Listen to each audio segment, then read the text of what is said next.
Bila kita dapat bersama macam ni lagi, Tok Abah? Boy rindu macam dulu-dulu. Atuk pun rindu.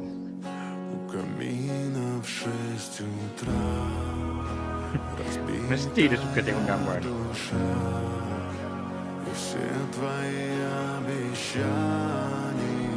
Assalamualaikum. Waalaikumsalam. Awak dah balik?